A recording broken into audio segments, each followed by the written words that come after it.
Alrighty, everybody, welcome back once again live for the 5th annual Barry Hooey one-time memorial tournament here at the Leather Pocket, Calgary, Alberta, Canada.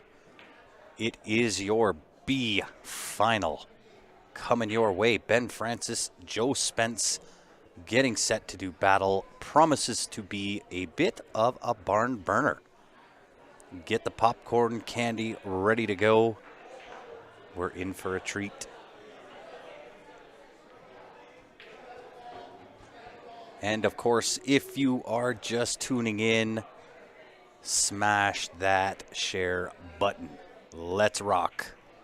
We are underway. Joe Spence with the break.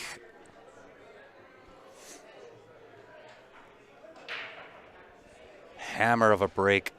Makes a ball. A little bit clustered. 14 in some trouble. 5, 6, 7 in some trouble.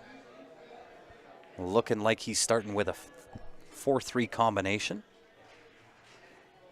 Does have to be a touch careful here. The carom into the 13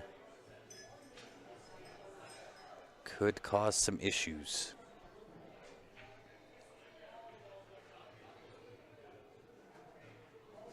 Not sure if he has much other option. Prefer the low ball because of the 13 ball.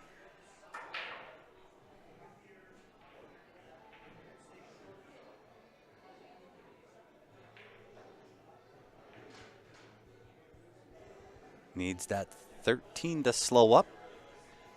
So 4 hanging out at the top rail. He does have action on the 2 and the 1 ball.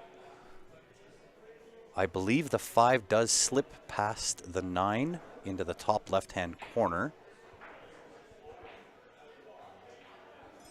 The 7 will go to the top right-hand corner. 6 will go down to the bottom right once you move the 1 ball.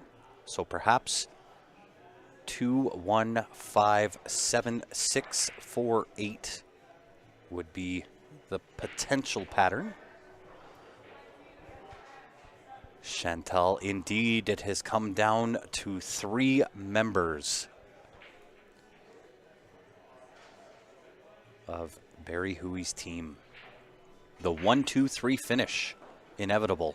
It is simply a matter of who gets what position.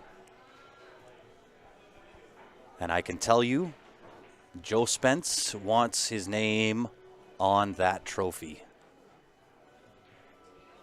Ben's got his name on. Steven's got his name on.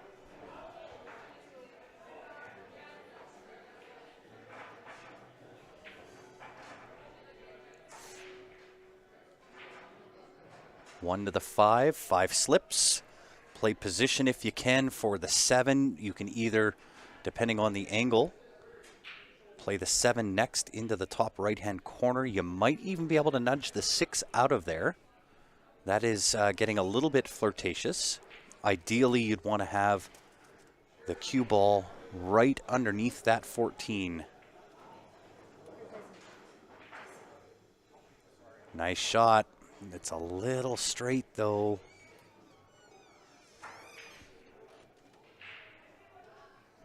Not sure that he can create much angle here. Might be able to straight draw this back, then play the 7 off the rail, off the 9. That will work.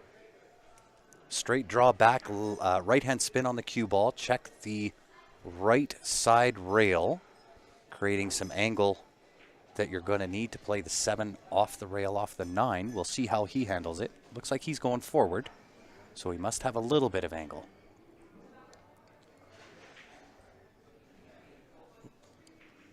Cut the 7, go into the 2 ball? 6 ball. Is it 6 ball? It is. Oh, yeah.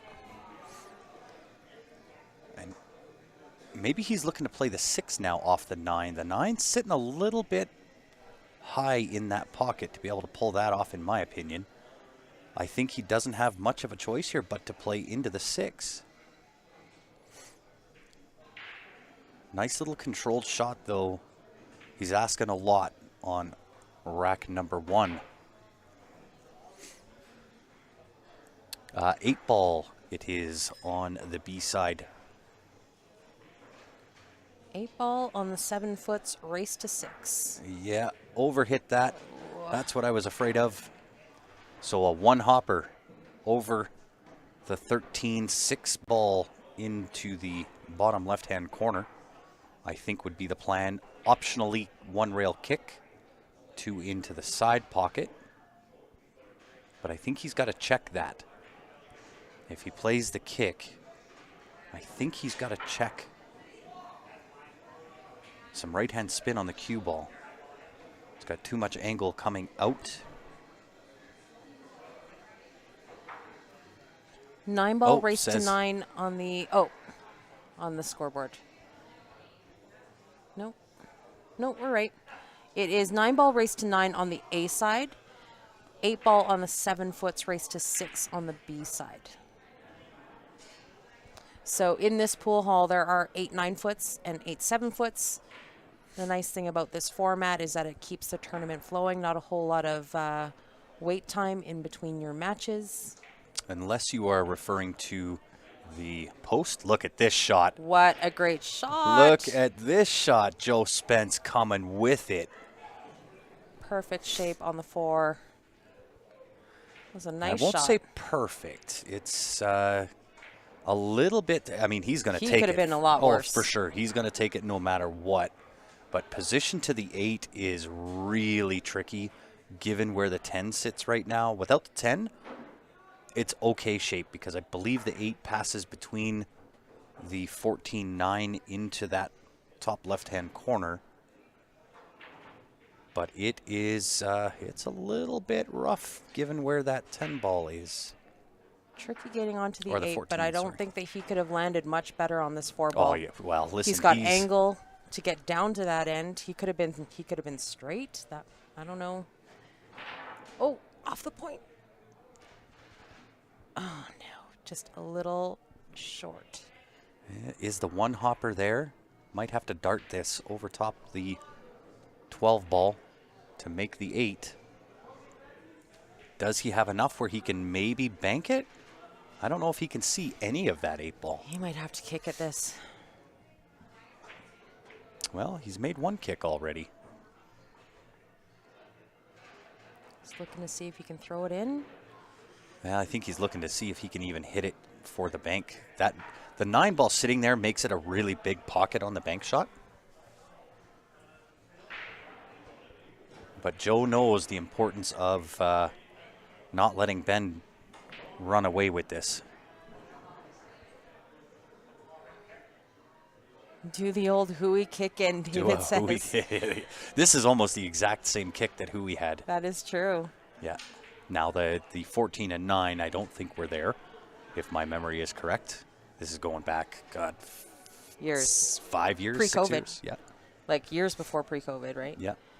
I think he's calling the bank. I think he is too. The 9 ball makes that top left-hand corner a Oh, really big pocket. Yeah, it's tricky. He's got to avoid that. What is that? 14 ball? Yeah, he's got to avoid that for sure. So he's got to pump this a little bit to avoid going into the 14.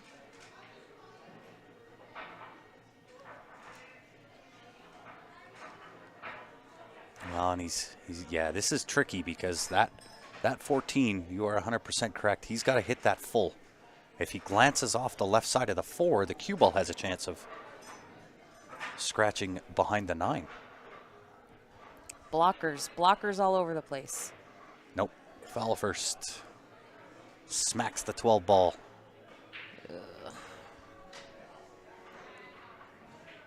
So fortunate for Ben, unfortunate for Joe.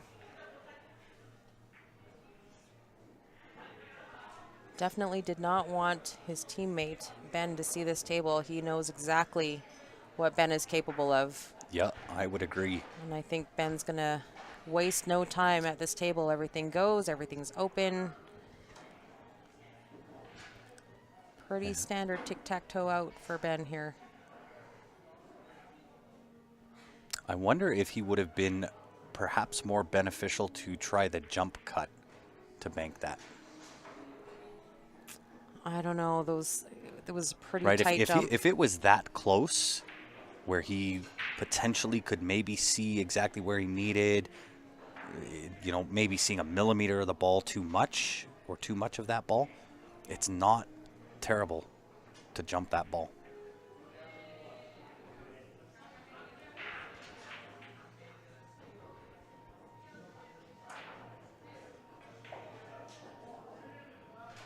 Yeah, nice little draw shot there from Ben.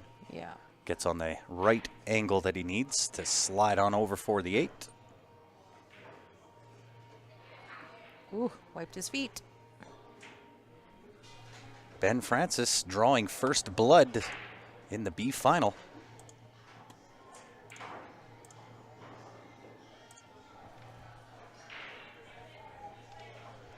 And we'll give you a quick glimpse here of what they're playing for on top of the cash. That is the hardware for first and second place, of course, minus the Barry Hooey jersey. And first place also going to get their name engraved on the Memorial Cup, which is the coveted goal of Mr. Joe Spence.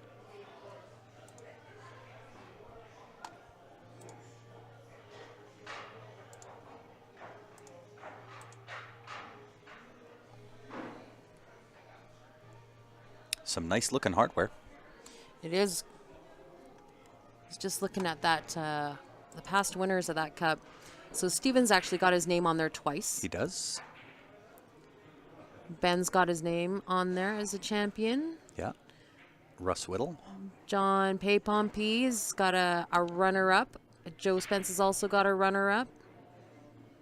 Stan Taranjo. Yeah. But 4 of Barry's team actually does have their name on the trophy, but they're looking for the top plaque.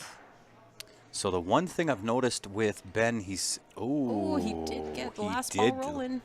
I was just going to say, the last match, he did not make a ball on too many of his breaks. Yeah, the video is a little bit choppy. I apologize, William, and everybody else.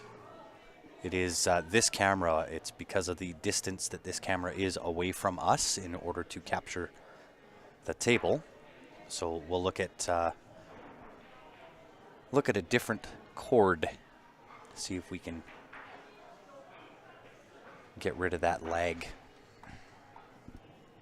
Won't happen on this one, but we will inevitably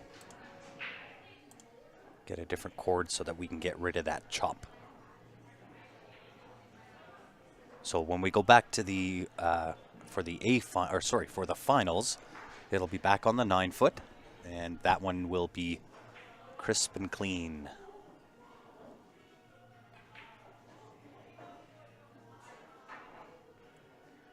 Oh, A little bit out of position. Didn't want the nudge on the 7, but this will work. 5, 4, 6, 7, 8.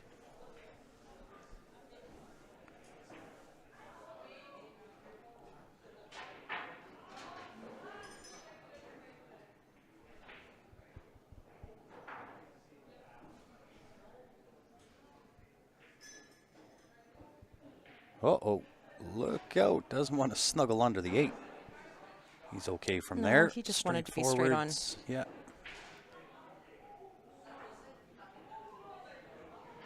He's fine. Yeah, nice little choppy draw stroke here.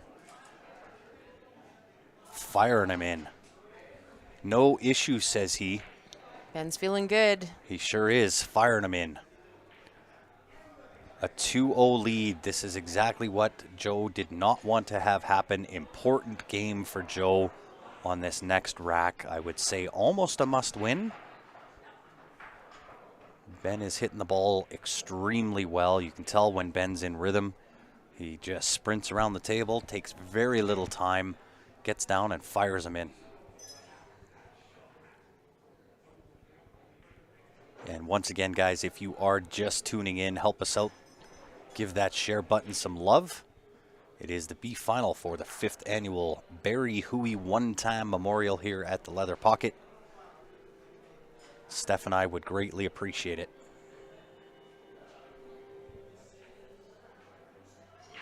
My voice is getting a little bit rough. Well, you've been talking for the last 3 days, so I sure to have. be expected. Great break by Great. Joe. Took the words right out of my mouth, Steph. But regardless of who takes first place, Barry, of course, would be extremely proud of these boys taking the 1-2-3 finish. He's beaming. 13. Exactly what he expected when he put this team together. Yep. And this looking really nice for Joe here. We'll see if he decides to split the window between the 8 and 12 or go underneath the 8. Under the 8. Doesn't even mind the nudge here if he gets one. Doesn't want that angle, though. I think he's okay. Didn't want that angle.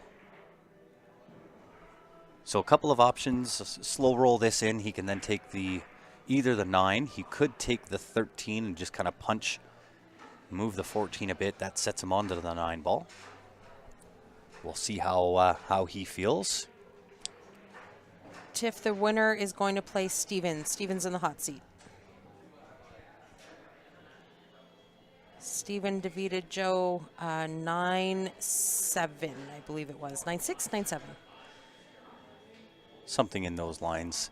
We'll see if he plays into this 2 ball here. I think that would be the smart shot. You might end up underneath the 15 ball. Or is he back cutting? Back cutting the 14? 6 of one, half a dozen of another, I would guess.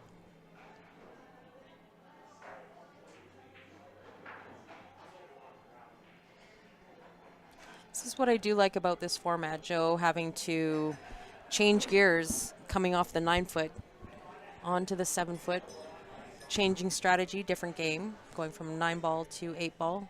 Yeah, and it's very typical. Oh, look at this. He's up on down the road. He's up. Had to yell at it a little bit there for Joe. Now looking really good. Again, same type of shot, 2 rails around. Come up a little bit higher. You'll have the 14 ball into that top right-hand corner. Just has to be cognizant of the weight. And this is the challenge, coming from a 9-foot then onto the 7-foot.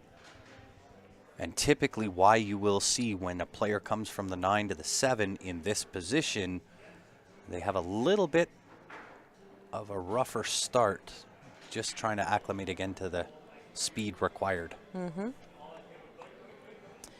Jason asking if it is a double dip. It certainly is. Yeah, we could have an all-night affair here at Leather Pocket. Could be another 2 matches after this. So the winner of this match here goes on to play Stephen Holem, who's sitting in the hot seat. It'll be a race to 9 on the 9-foots, playing 9 ball. And then if it goes to a second set, they would move to the 7-foots and play 8 ball. Well, very typically when somebody does win the hot seat, it's not uncommon for the B-side finalist to go and take the first set, simply because they're coming in hot, where the A-side finalist has potentially been sitting for a little while. True story, but Steven is no rookie. So Oh, heavens, no. I fully expect him. Actually, he's probably on the table hitting balls now. Well, he knows one of these 2 opponents coming his way. No last ball rolling this time for Ben. He's going to have to find a way to correct that. Ben's been having a trouble on the breaks today. He was telling me that he had some dry breaks against who was he playing? Eric. He was playing Eric, and he said that he was having some issues with the break. A few dry ones that brought the match a little bit tighter than what he had wanted. Mm-hmm. Just to fill you guys in. Good, because you're about to answer Mario's question. Yes. So top 16 actually got paid. So 13 to 16 got 170. Entry was 120, which included $20 green fee. 9 through 12 gets 230. 7, 8, 325. 5, 6, 450. Fourth place, which went to Ozzy. Kevin Osborne got $600. Third place that we're getting going to be the loser of this match here will get 820. Second place is 1080, and first place is a cool 1500. Nothing wrong with that. So Joe electing to go with low ball, I agree, simply because of where the 15 is. 2 ball next. In and over, takes care of some of the trouble. Going to have the 3 ball next. But again, has to play out of the pocket here. That 3 is really deep. So playing out of the pocket at that distance, not all that easy. Sometimes you can overhit and it goes nowhere, or underhit and it flies out of there. And I love it. He's playing actual shape, drawing off the ball as opposed to trying to play position.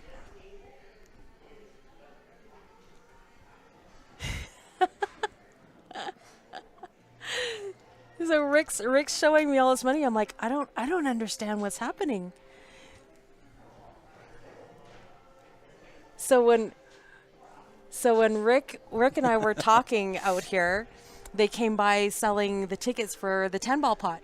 And Rick's like, "Oh, I'll take 2 because they were $5 a piece." Yeah.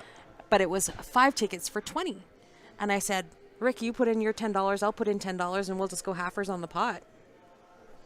So I got out the pot. That's what I'm like, I don't understand. He's like showing me all this money, and he's like, "For you." And I'm like, "What? For me?" I just put 2 and 2 together. Nice. That was sweet. Steph getting in on a little bit of side action. Yeah. Which means I get paid too. Woohoo! You might get your tab paid. I don't have a tab. Oh, damn. Joe looking good to square the match 2 apiece. And with the break and a potential to lead the match. So this could potentially be a 3-game swing here for Joe. Joe was down 2-0. He was able to take down the last rack, which was Ben's break. Yeah. Oh, no, that was his break. Just faded Ben's break here, and now he's breaking again. Yeah, Rick. Show me the money. Show me the money. That goes right into this pocket. Let me see.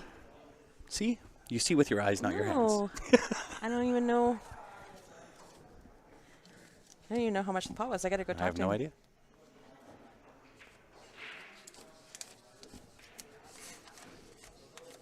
Very nice. You can hear the sound of Steph. Broken ran 7 balls. That's sweet. And you also have a horse in the race I do. for the horse racing. Yes, the extracurricular horse race.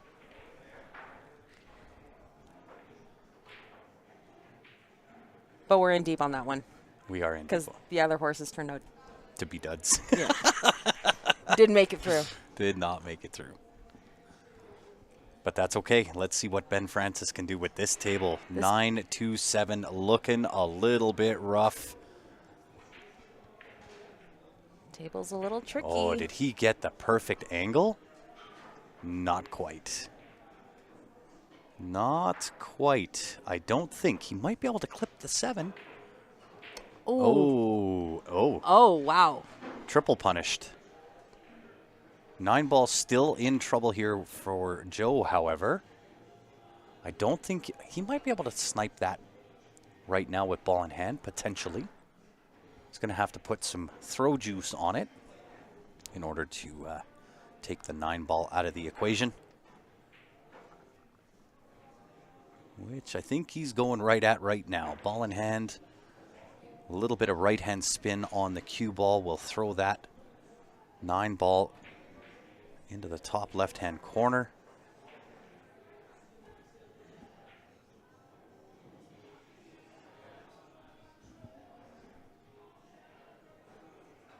And I think that is the correct way to start. I might put it more to the left and then punch the 4 out so I know that I've got shape on the 10 ball. Because I don't want to be shooting a combination on the 15-14. So if I put a little bit more angle, yeah, see, that's what he's looking. I don't know if I like that. I'm going to put that more to the left. He's going to the right. What do I know? There's a reason he's well, on that your left, side. his right, whatever. Right. Same, same. Yeah, same. I'm going with that. That's the story I'm sticking to. But Sandy I like watching punching. from Winnipeg. Welcome, Sandy. Indeed.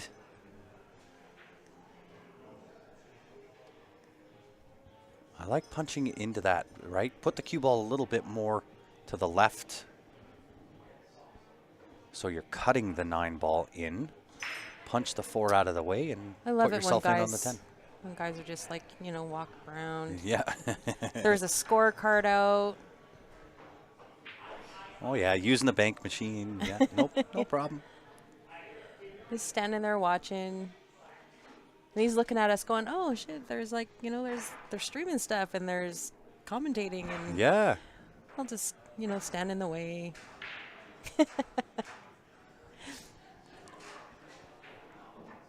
Oh, Ben's going to say something. Good man, Ben.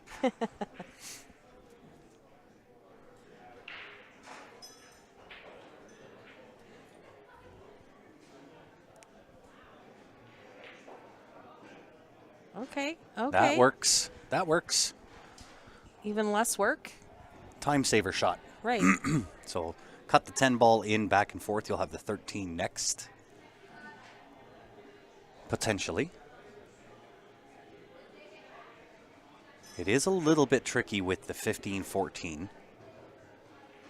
But the 15 does go up top now to the top left-hand corner. So it's not as tricky.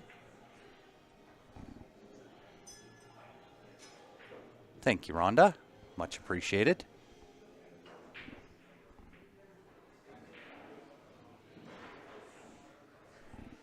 So a little bit, a touch of left-hand spin here. Is he going to just go back and forth Back here? and forth, yeah. And perfect.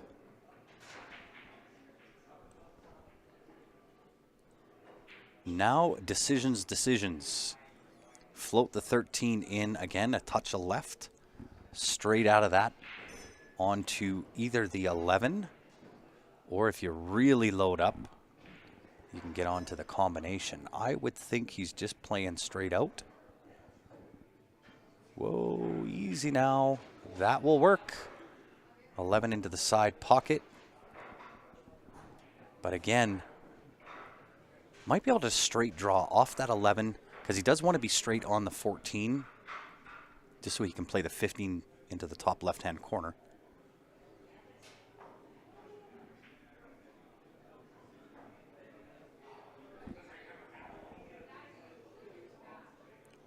I was just weighing out all of his options here. He has the 11, 14, and 15 on the long rail there. So he had a little bit of the wrong angle on just straight drawing that back, which is why he was looking at it as careful as what he did. So nice pocket weight shot here, really nothing to do. Maybe even a little bit of right-hand spin just to slow the cue ball down a touch. Just like that. And sitting perfect. Punch this 15 in, cue ball off the rail, back out to the middle of the table for 8 into the left side pocket. And how you doing, Rod? Tuning in from Canoe Lake, Saskatchewan. Saskatchewan. And Joe Spence taking the lead for the first time in the match at an important interval. Chantel, so we did actually bring the box of Barry's trophies to Leather Pocket because this is kind of like the meeting place for all the guys. I do believe the boys each took 1 or 2 as a memento. The rest of the plaques are right outside the commentary booth here on the wall. Yep. So Ben actually displayed all of the plaques. Some of them are combined in with his, and most of Barry's plaques are all on display at Leather Pocket. And there's a really, really nice memorial. It's kind of Barry's way There's a Coors Light sitting up on the counter that has Barry's name on it. It is the Missing Man beer. A kick in, scratch off the break for Mr. Francis. Joe Spence with a gift to take a 4-2 lead if he can manage the run. So, as I was saying, a really, really nice tribute to Barry in having the his beer up on the counter. Coors Light, we can actually see it from here. Mm-hmm. You know what we didn't do? We didn't look for the footage of that CCS run. We didn't do that. Yeah.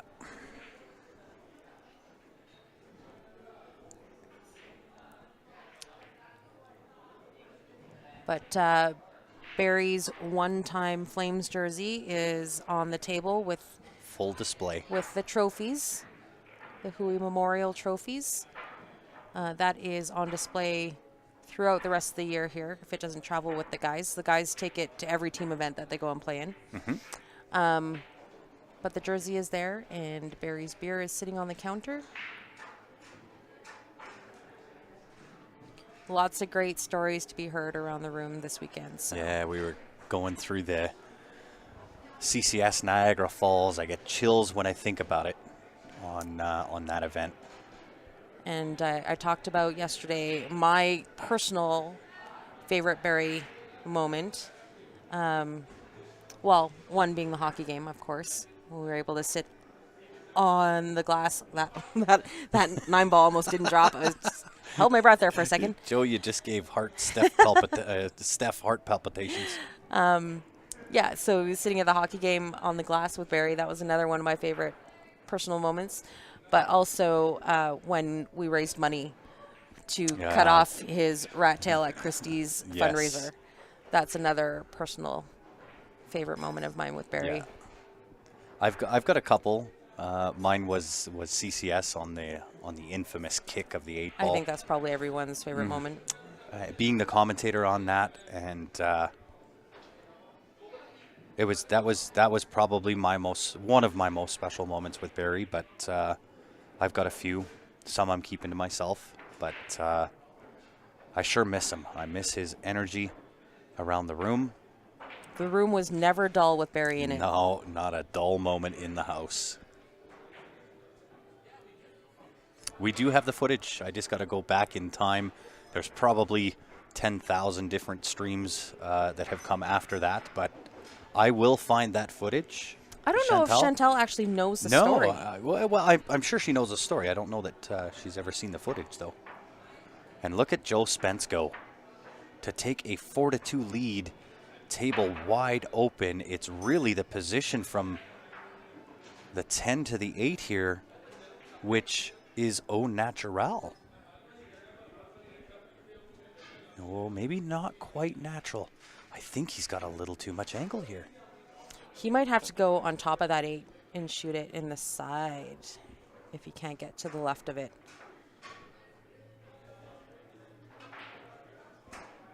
Ooh. He is risking the biscuit here. Looking at the window to shoot between the 7-8 off the long rail.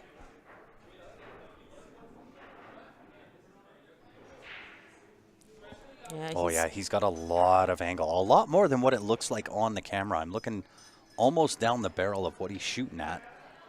So that tells you in proximity to where our booth is. We are sitting just kind of in line with the 3-1. Follow that line out, and we're in a commentary box.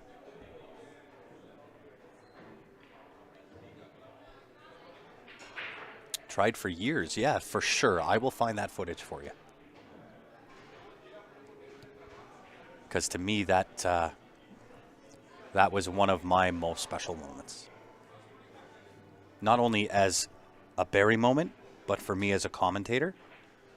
Probably it was a highlight, yeah. Because that was the final game, right? Like it was that was to the win 25th game type 25th scenario? game, yeah. So Joe was running out and literally running around the table to get his game finished so that Barry could be the one to win it. And Barry hooked himself Yeah. and ended up having, oh no, Uh-oh. Oh, no. I knew he was asking a lot, risking the biscuit right there. But, yeah, that was Joe running around the table, and Barry had hooked himself. Ended up having to kick the 8-ball in. Yeah, and I just had Joe just finished, and so I changed the camera over Just in time to watch Barry kick that 8-ball in for the win. Like Yeah. it was, and the whole everywhere just erupted. Yeah. Yeah, I think that was Barry's last CCS. It was, yeah, Niagara Falls. yeah, and he was not going to go that year. You remember that? Yeah, the boys. He wasn't going to go. Rallied and. I did. Oh yeah. That's right. I was the one that said, Barry, no, your team needs you, even if I have to pay for you to go, or we'll raise the money, whatever. Yeah. You have to be there. That's why that moment to me is, I don't want to talk about it because I'm going to get emotional about it, but that's why that was a really special moment for me. Yeah. Looks like Joe's opting to. Oh no, he put his jumper down. Yeah, he's kicking it. I like the kick better than the jump. The jump, you've got full ball over, and you got to get up and down real quick, and then that 8-ball has to travel a fair distance. This is a big swing. 4-2 versus tie game at 3. Yeah.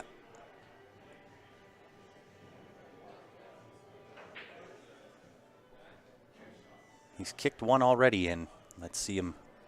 Can he strike lightning twice?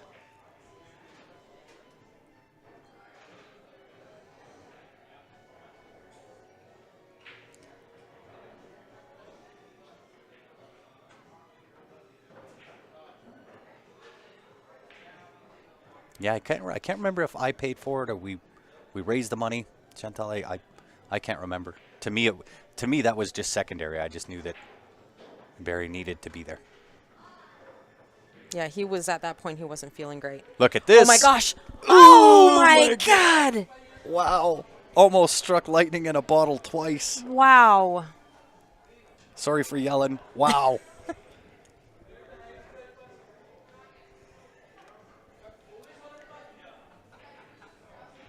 Oh, that makes us feel good. Yeah. And look at the position. Look at what he left Ben here. Didn't leave a whole lot. Ben's got the 6 to the corner. And not an easy 6 to the corner either. No, it sure isn't. But puts it to the heart. Gonna have to come with another one though. I don't know if he's got this 5-ball that he's staring down at.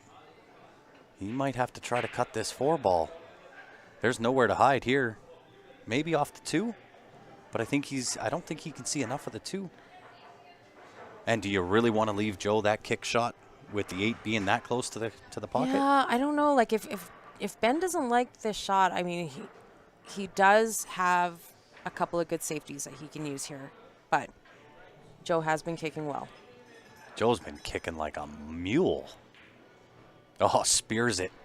Spears it in with the juice to throw it. But still not easy. Either a cut on the 1 or a cut on the 2. Doesn't want to take the 7. Be hampered by the 1.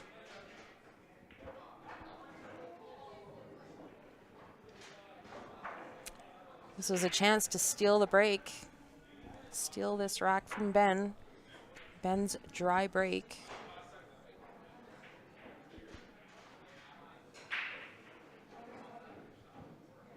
Nice little 3-rail around play. Little bit overhit, but it should work out.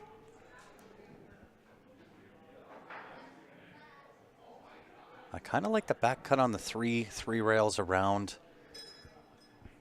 Right, back cut the 3, missed the 1 going in, 3 rails around. He elects to cut the 1 instead. Yeah, Ben didn't like your way. Nope, they never do. Weird. Guaranteed. Yeah, I wonder why they're on that side and I'm back here, right?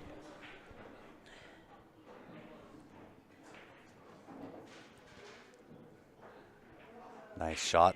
Nice use of some inside spin there. And nothing to it but to do it. Ben squaring the match. 3 apiece. It is now a simple race to 3. Tied at 3-Z's. Speaking of the Hooey jersey, there it is.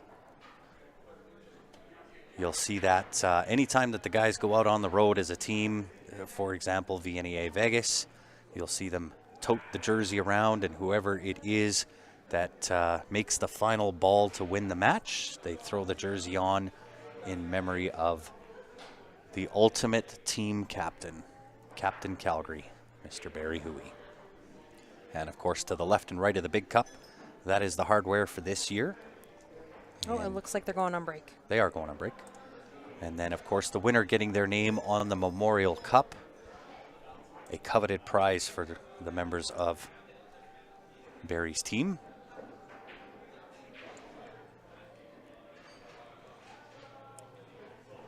Yes, the stream is a touch choppy. I apologize.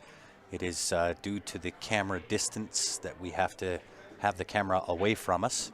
So the power of the camera has to travel through a fairly lengthy cable. Not only that, this is a fairly old building, so Sure is, no fiber optics and all that kind of snazzy stuff here.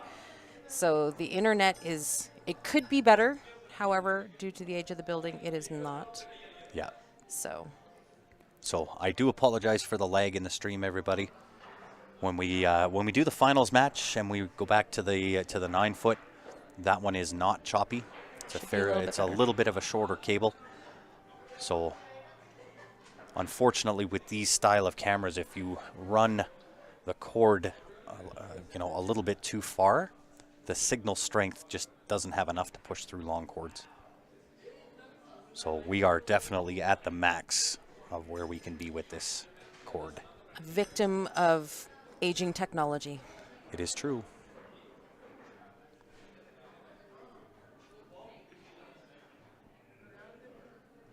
But hey, at least we fixed the Wirecast issue. Yeah, how did we do that? I have no idea. I'm going to be honest. No clue. Yeah, to be fair, guys, we panicked a little bit because we couldn't get any support from the program because it is a Sunday, late Sunday. And of course, they only work Monday to Friday. Of course. So somehow it worked out. Maybe it was Barry. Yep, Barry took that's what I'm going with. Barry took care of it for us. Thank you, Barry. Same as the weather. A cheers to Barry. Thank you for the weather, sir. Another big break from Joe. Oh no, a scratch. Well, they are trading blows and giving each other chances back and forth here. Arlene, there is. So Stephen Holem is in the hot seat on the ace side. So the top three here, Stephen, Joe, and Ben, all actual team members of Barry's team. So very fitting for final three. It is, and it was, let me tell you, a monster field. Stan Taranjo, Phil Taranjo, who else? Carlos Barbosa, Mike Barbosa, Pringle Isaac. Yeah. Who else traveled? Let me pull up the... Brady Golan. How do we forget Brady Golan. We actually had quite a few out-of-towners. Woody Nielsen and his girlfriend came from Vancouver. Mm-hmm. Johnny Triple P, also a member of Barry's team. Sean Yee, Russ Whittle. Dexter came from Vancouver also. Lloyd Anderson. That's right. So it was just an unreal stacked tournament. Tons of talent. But these three players, Ben, Joe, Steven. These guys always find a way to grind their way through. They sure do. They had some tough matches. Not an easy field by any means. Look at that inside juice. Gosh, did he hit that well or what? Makes it look easy. It's almost not fair. It's just not fair. Go out there and kick him in the ankle.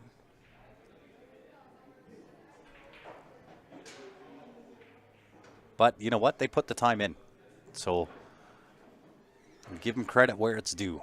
It is for sure.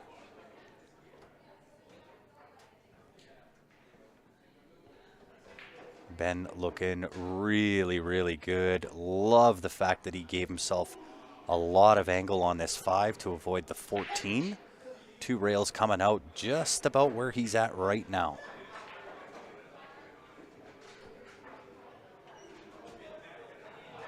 Just like that. That will do.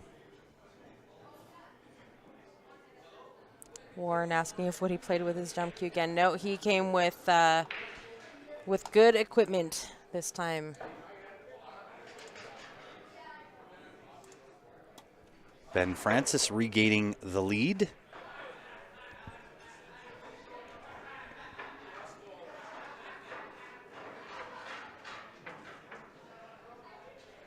And I'll tell you what, these guys aren't messing around. No, they are in their chairs and they're stone-faced. They are down to it. Every one of these guys wants their name on the top level of that trophy as the winner of.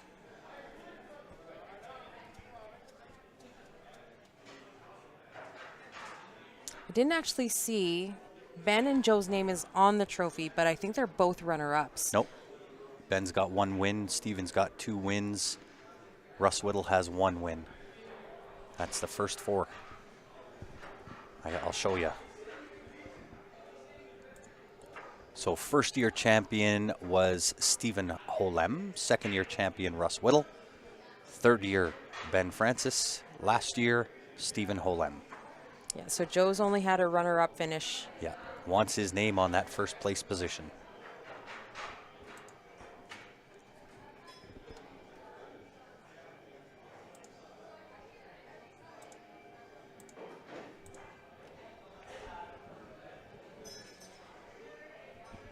Here we go.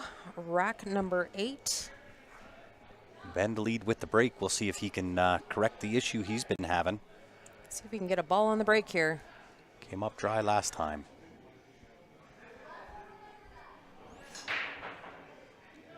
Ball in. 3 ball in the pocket. Decent looking table. 7 ball in a little bit of trouble.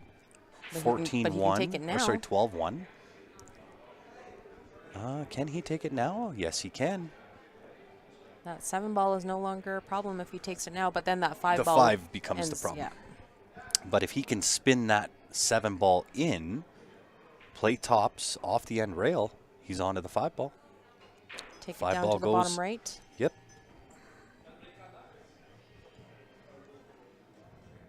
He is thoroughly thinking it through. He knows exactly how capable his teammate is. Joe Spence is not one to mess around with on either the 7 or the 9 foot.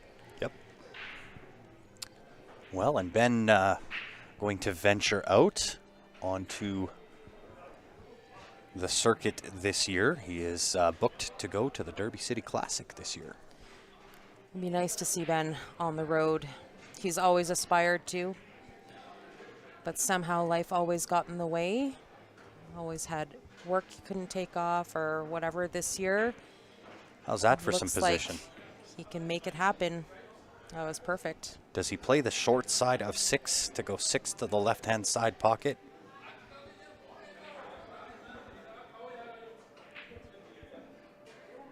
No, because it doesn't lead him anywhere. Yeah. 6 to the left side pocket. Just a touch roll. You'll have the cut on the 2. That should land you onto the 1. 4 to the right side. You're in on the 8. Overshot it. Now I don't know whether he's got a shot here. I'm not sure. I think he ended up on the 50.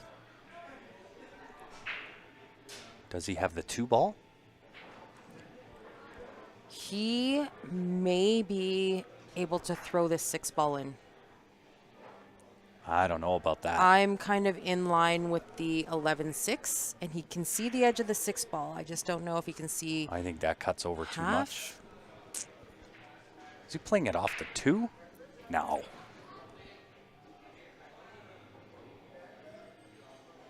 Bank on the 4.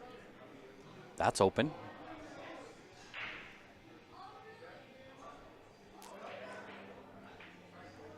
Or is he looking at the 4-deuce combo? Maybe.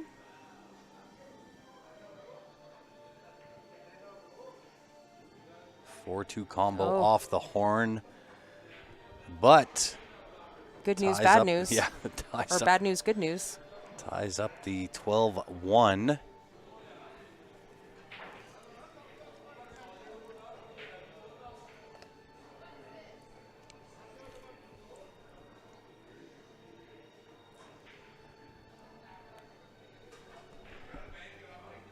I think the only shot for Joe here is the 10 ball. 10 ball might lead him onto the 9 for the breakout on the 12. Plays past, so he does have choice and options. That is always a good thing. Has choice to play the 15 or the 14. Could also play the 11.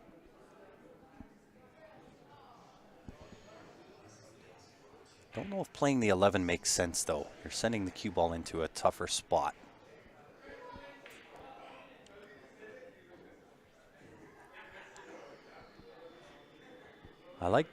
I think I like the 14 because you can cue in full. Try the 15, you're over top, stretched out. I think the 14 is the shot. He was just looking at that 11 because that looks like it would open up the 12-1 earlier, sooner than later. I don't know if the back cut on the 11 does open up the 12-1. I think he's got too much angle on the cut.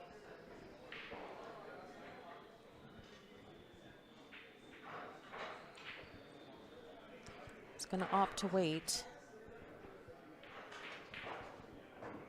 Going to put himself right back in the same spot. Now he's got it. It's there if he wants it. 11 ball into the top left-hand corner. And even though it is close to the rail, he could draw onto the 12-1. I don't know if he hits the... If he takes the 9, I think it's too steep. I don't know that he would actually collide with the 12-1. Possibly cue ball goes to rails to open it up.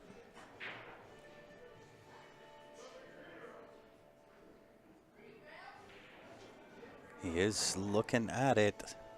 It'll be a tight in. I just don't know that he hits. Oh, he used inside. Inside English. Very smart, Mr. Spence.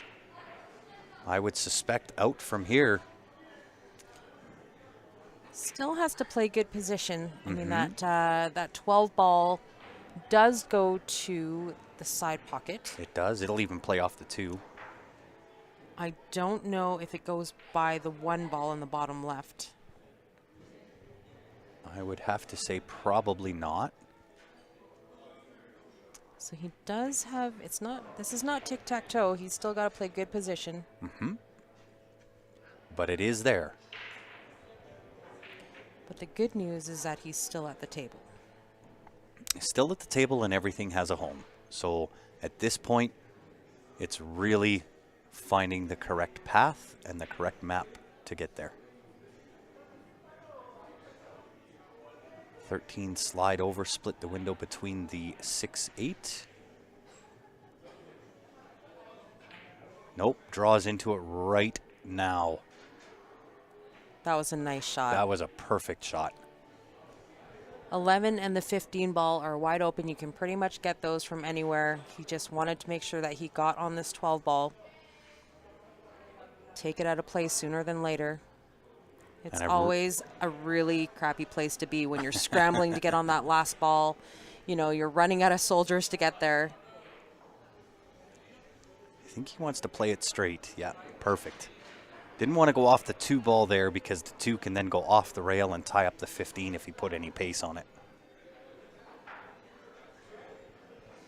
I love how hungry these guys still are. Oh, it's they're amazing. They're your buddies. They're your teammates. Yeah, but they're going to try to take your soul. But the hunger on their face, like they are focused. They mean business. Well, this event in particular is Not out of just about every money. event. It's It's not the money at all, I would think. Oh, great shot. Again with the inside.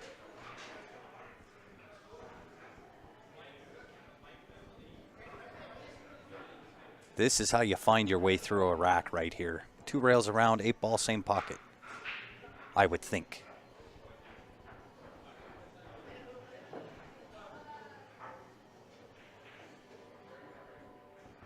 Woo.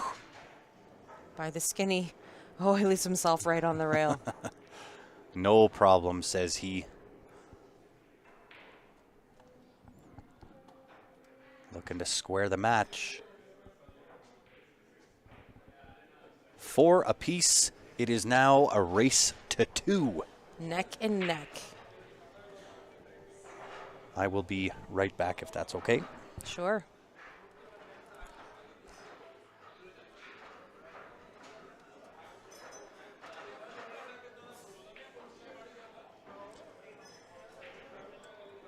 Going into rack number 9. Some of the tournament's best going at it for the top 3. I did read out the payouts earlier. I will go over them again. Top 16 are getting paid out of this field of 64. It was $120 to get in. $20 went to green fee. But 13 to 16 got $170. 9 through 12 gets $230. 7 and 8 gets $325. $450 for 5-6. Fourth place, that went to Kevin Osborne, got $600. The third place winner will get $820. Second place is $1080. And first place for the tournament is going to get a cool $1,500.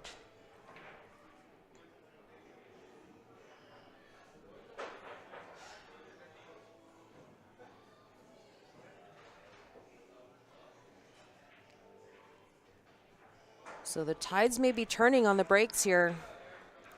Joe with a dry break. Ben's just going to take a quick minute to run to the washroom.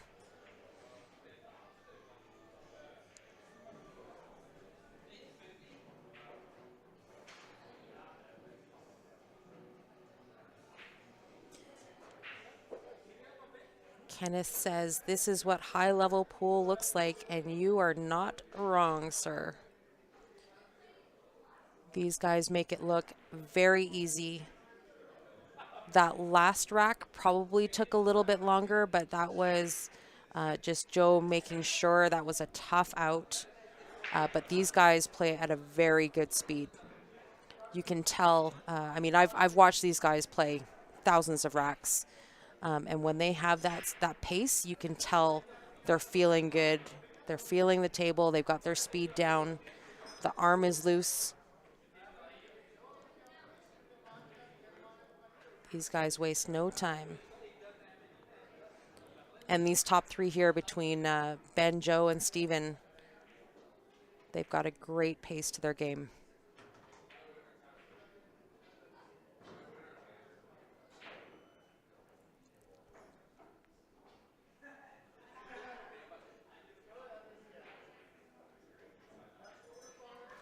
So dry break from Joe here. And just taking a second to analyze what he wants to choose here. High or low. Either suit has its challenges.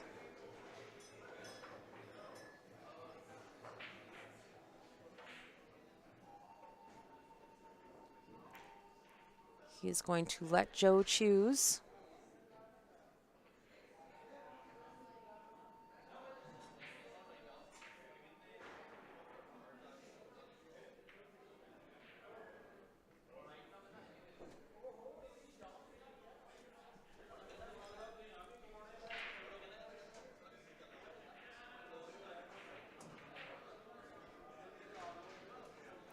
Joe is going to go with the low ball. The only challenge here is possibly the 1 ball.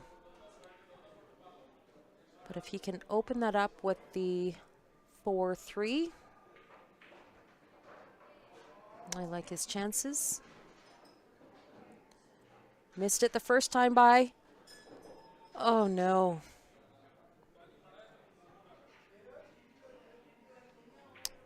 Just looking to get a little rub on that one ball. He did miss it.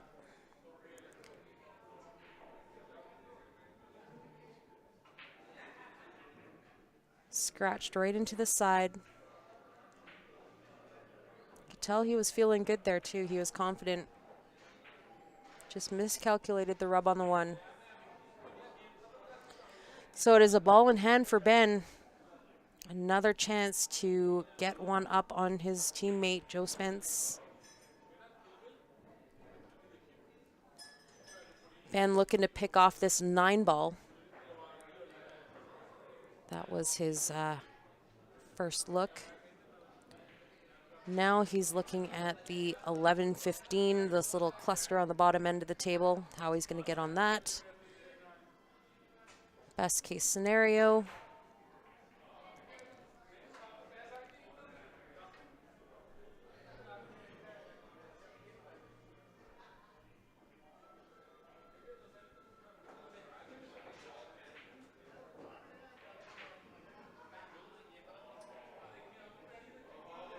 Oh, he ended up a little short. He was looking to be on that 11-15 to pick that off sooner than later.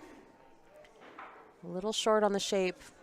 So now plan B. That is the 13 ball on the bottom rail.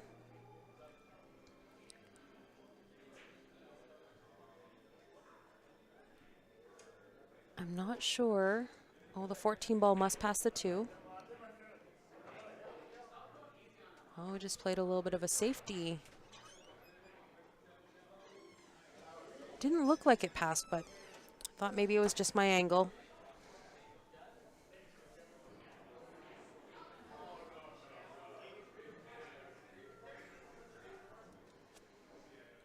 So there is some work to do here.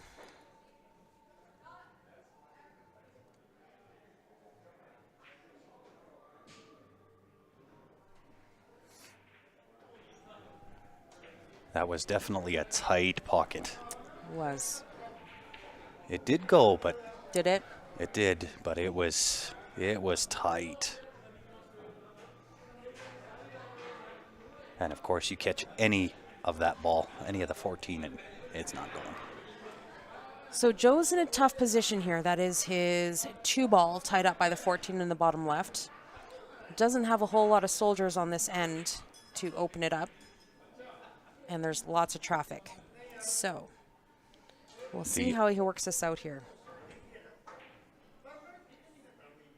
Yeah, he's got to almost slow roll this one in too. Well, it's always tough hitting from the beach. From downtown.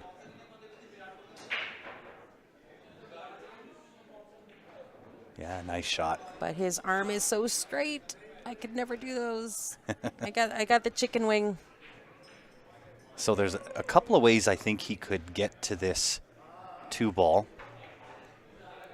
One is off the 1 ball, right? If you leave yourself center of the table, you can cut the 1 ball into the top right, off the rail, come back potentially onto the 14, knock the 2. That's asking a lot. It is. That's asking a lot. There's really not a lot of options. Yeah. Right? And I think that's exactly what he's looking at right here. He's got to get there, though. I think he's there. He's okay.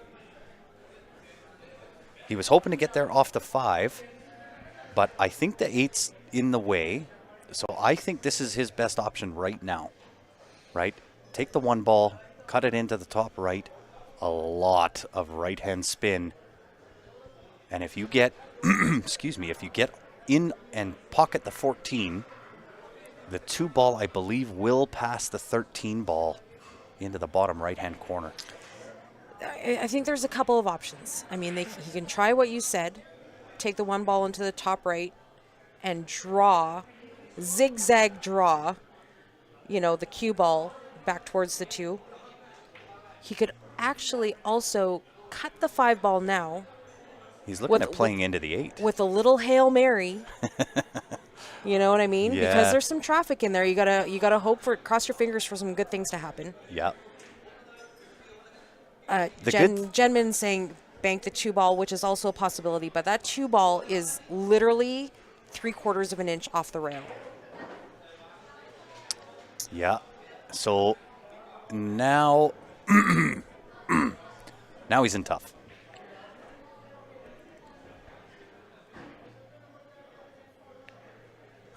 Who's Mary, says Jen. She's the magic lady that you hope Who the hell's Mary? brings her magic Yeah. when you attempt Yeah. a shot like that. But I think he could have used a Hail Berry. Yeah, I think in my opinion anyway, taking the 1 ball there, I have better control over the cue ball than trying to play into another ball with the hopes that it plays into where I'm hoping it to play into. I think you're 50-50. I mean, either which way, you had to hope for good things to happen, right? Yeah. Just whatever he felt more comfortable with, but Well, now he has no choice. He's got to pocket the 1 ball, and he's in tough now for sure. he's got to come with a bank shot on the 2, and he has to be on the left-hand side of the table. Okay. Almost so to the left rail. here's also a thought. Uh-oh. Make the 1 ball.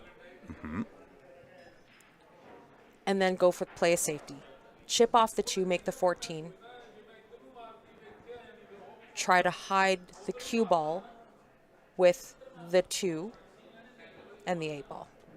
The problem is your 2 is in Never Never Land, and if you do that, Ben's just going to play into the 10 and leave you alone. Well, I mean, if you can use the 8 ball. I think Joe's good. He's drawn for everything he's got. Tons of power into this pure shot. Stroke. Yep.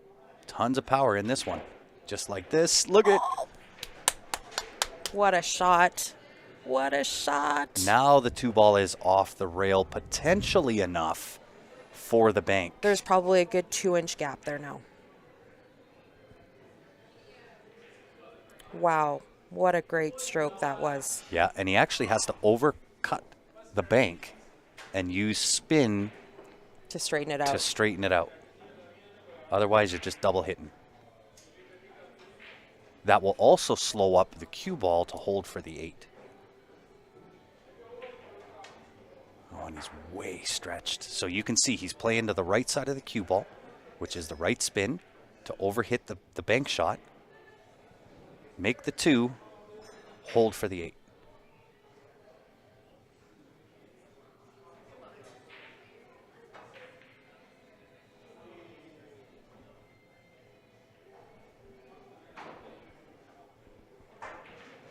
He's really breaking this bank shot down, and Joe's made some great banks today. He sure has.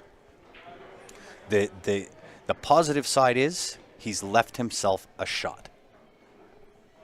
That's all you're hoping for it when you shoot that 1 ball. Just leave me something. I mean, good news is that he can see this 2 ball. Yeah. So again, But- you watch him play. He's going to play to the right, our left, his right side of the cue ball. Inside of the cue ball. Yeah, and straighten it out Oh. a little too much. Oh, 2 ball sneaking its way in there. he might be in trouble. He is definitely in trouble. Ben is going to 11, 13, 15, He is going to punish Joe. probably 10, 12, I would have to say.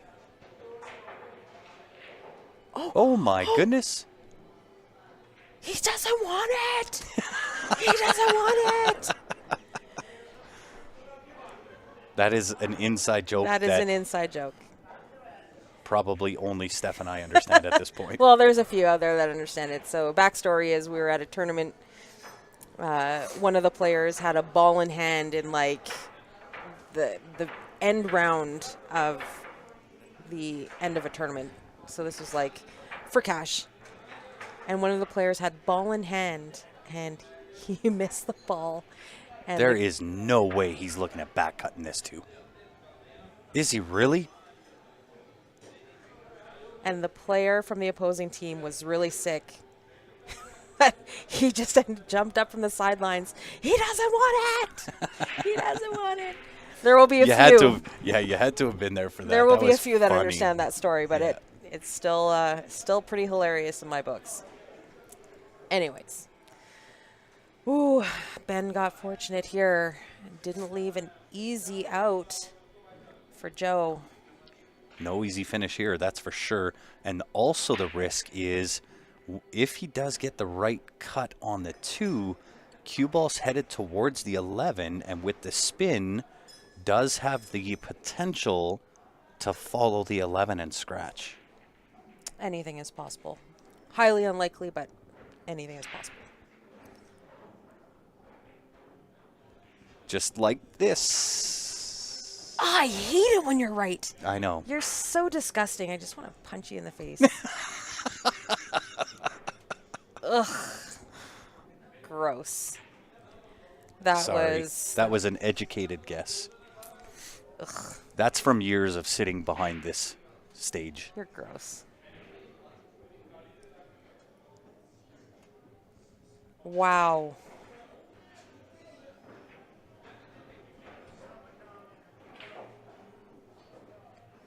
I know, right, gentlemen? Again, right, I've seen it so many times from sitting behind the mic. I've never had to do it because I'm not good enough to play out on that side of the camera. I'm trying to keep my hands moments. in my pocket right now because I really do want to punch you in the face.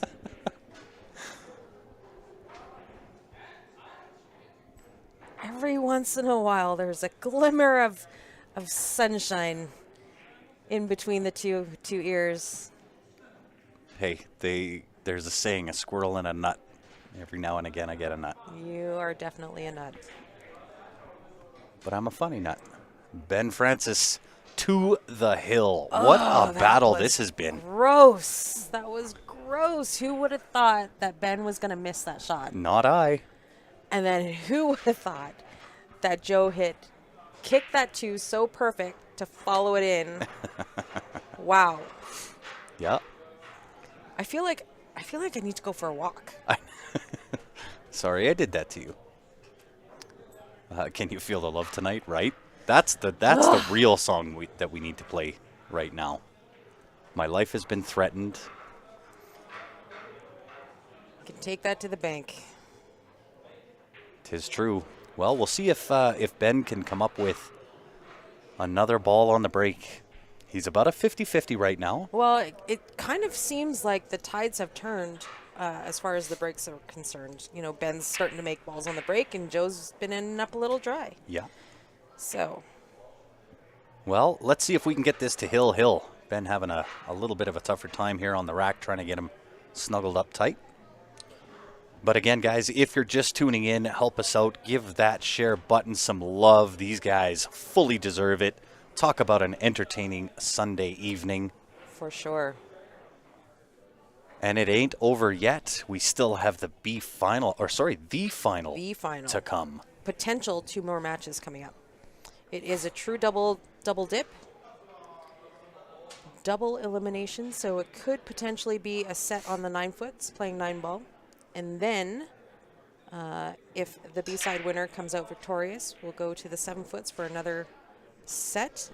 Ben makes a ball into the side. Ball in wide open spaces. This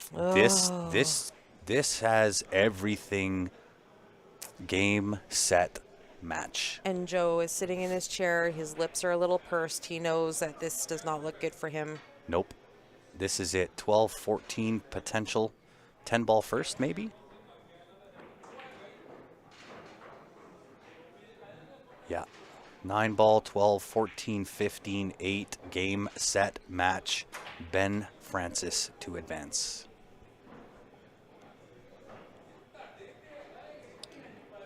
Ben just giving it the be sure. Who is in the hot seat, says Sean Blomley, the one and only Stephen Holem. No easy match coming up next.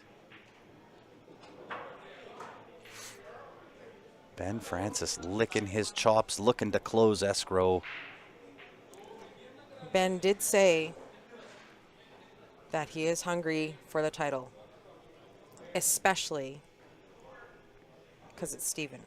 Because Steven's got his name on there twice. He's like, I'm looking. He's like, I'm on the hunt. What a match. What a match this has been. Ben Francis getting the job done. What a break. What a finish. What a match. Unreal. These guys are performing for a Sunday evening. I'm sad that there's got to be losers. Ben the bounty hunter, Francis. Isn't that the truth? That's his second or third bounty. Ben's pretty happy. He's, I think he's perhaps a touch emotional. yeah, it could be. What a Could break. be. Yeah, Ben just says, what a time for a Woo. duck out. But give him credit. He had to hold the nerves in order to finish off a player like Joe Spence. He had to fade some great players. He sure did. I wish the top four could all just walk away winners. Yes. Why do there have to be losers? Can we just all win? Because we don't all get participation ribbons, Steph. Oh, why does there always have to be losers? Well, they're not losers. They're now educated on how to not win. Whatever.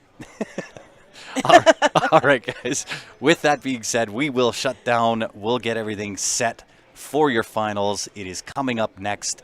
Don't go far. Make sure you have your popcorn, candy, and soda pop ready, because she's sure to be a barn burner. We're heading back to the 9-foots when Ben's we bringing return. it. On behalf of myself, Steph Toy, and the rest of the Q Sports Live team, we appreciate you tuning in. If you haven't done so yet, make sure you head on over. Give the Facebook a like and a follow. Help us get over that 50,000 follower mark. We would appreciate it. Don't go far. Your finals up next.